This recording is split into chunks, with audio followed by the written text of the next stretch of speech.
Meyer Lansky, how the IRS tried to tax a reputation and lost in a courtroom. The United States government spent decades trying to convict Meyer Lansky of tax evasion. They never succeeded. On this channel, we talk about taxes, not vibes, not rumors, not headlines. We talk about evidence, burden of proof, and what happens when the government believes something very strongly but can't actually prove it in court. Today's story is about one of the most aggressive criminal tax prosecutions ever brought against a private citizen, and one of the most important failures in IRS history. The government believed that Meyer Lansky was wealthy. They believed he was hiding income. They believed he had beaten the system. What they couldn't do, even after years of investigation, was prove it. This is the story of an immigrant businessman, the tax case built against him, where it was tried, how it was argued, and why it collapsed in front of a jury, and why the outcome still protects taxpayers today. And yes, we'll keep it honest, detailed, and a little funny, because if you can't laugh at tax law, you're in the wrong profession. Before we go any further, if you like deep dives into tax law, real IRS cases, and watching the government lose when it overreaches, hit the like button. It tells the algorithm this isn't just mob history, it's tax history. And it helps the video reach people who actually care about how tax laws work in the real world. Meyer Lansky was born Meyer Suchojansky on July 4th, 1902. That date matters. He was born on American Independence Day, even though he wasn't born in America. He was born in Grodno, the part of the Russian Empire today in Belarus. And before anyone romanticizes this, let's be clear, this was not vineyards of violence. For Jewish families at the time, life meant legal restrictions, economic exclusion, periodic violence. Anti-Semitism wasn't social, it was structural. Programs weren't folklore, they were scheduled chaos.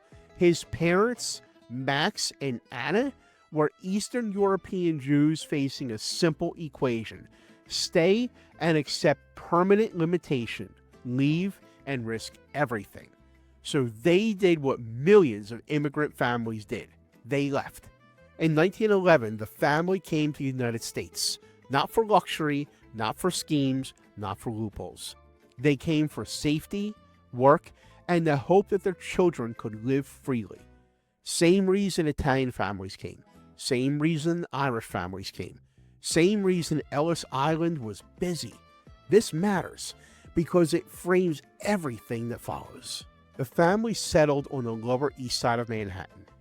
If you've never studied immigrant economics, here's the short version. When legitimate opportunity is scarce, informal economies fill the gap. This isn't crime theory, it's economics. Street gambling, card games, bookmaking, and here's where people get confused. And this is where people get confused. Meyer Lansky was not a violent guy. He wasn't muscle. He wasn't loud. He was good with numbers, which, by the way, is the most dangerous skill in any business, illegal or otherwise. Let's clear this up properly, because this matters a lot for the tax case. The Italian mafia, La Cosa Nostra, was Italian.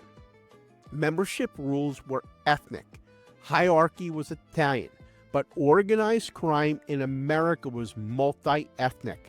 Jewish organized crime existed independently and early.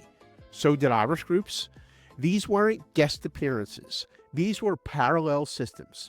Meyer Lansky did not join the Italian mob. He partnered with Italian businessmen. And business partnerships do not require matching DNA.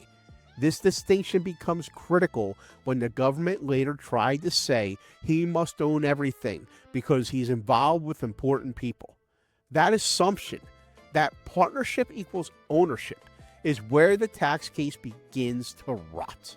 Before we get into why the government decided to target Meyer Lansky, it's worth pausing for a second, because what happens next in this story is exactly why understanding tax law actually matters. Cases don't start with proof. They start with suspicion. And if you're on the wrong side of that suspicion, things can escalate pretty quickly. That's why at Pink Harbor, we don't just prepare tax returns.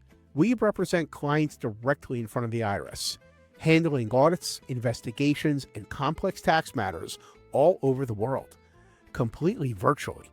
We also prepare income tax returns nationwide for individuals and businesses using secure remote systems, so whether you're across the street or across the globe, you get the same level of representation and precision. Because as you're about to see, when the government decides it believes something about you, having professionals who understand where belief ends and proof begins makes all the difference.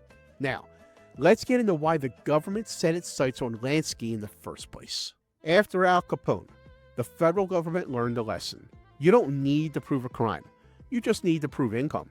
Capone was convicted using a net worth method, a form of imputing income based on assets and spending. So when Lansky became well known, the government thought, this is our next Capone. This was just one problem. Lansky didn't live like Capone. No mansions in his name, no flashy cars, no obvious assets. This is the heart of the case. The government attempted to impute income to Meyer Lansky based on these things: associations, reputation, alleged influence, lifestyle assumptions. In tax terms, they leaned on a net worth over expenditures method approach.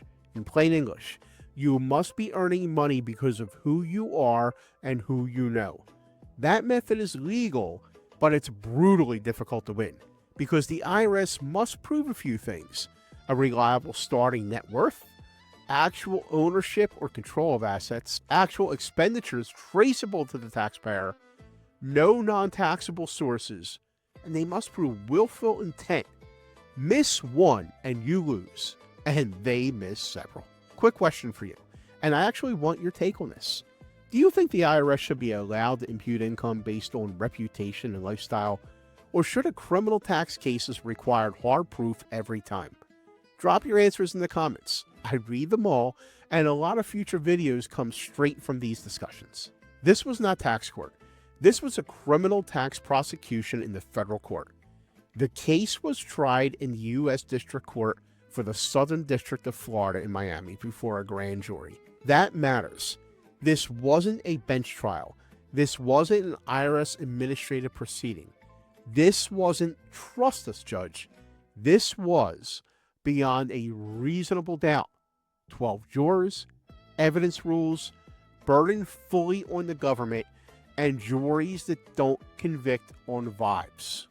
The government could not show bank accounts in Lansky's names, businesses owned by him, assets he controlled, expenditures clearly traceable to him. They tried to tax importance, but importance is not income. They tried to tax association, but association is not ownership, and the jury saw it.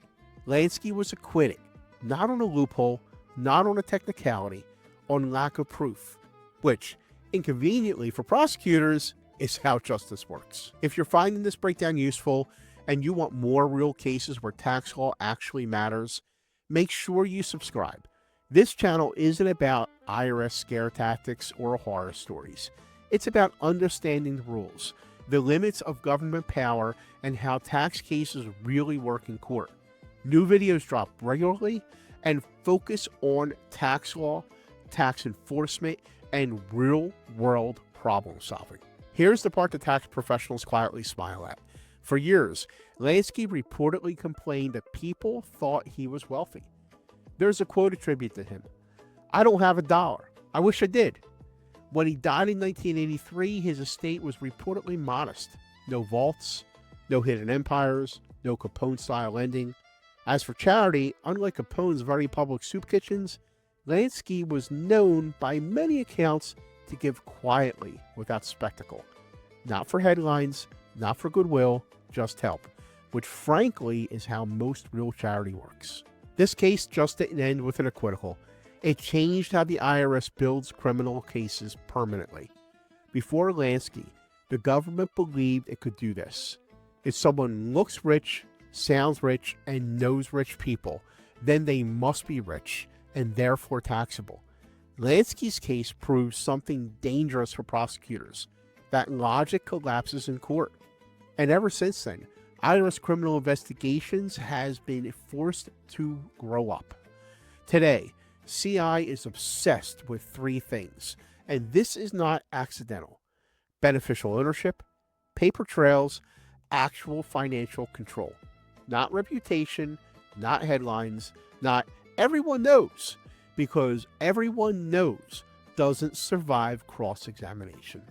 And this is where cases like Lansky stop being history and start being practical. If you're dealing with IRS problems, audits, back taxes, penalties, unfiled returns, or something that's already gone from civil to serious, this is exactly the kind of overreach we deal with every day.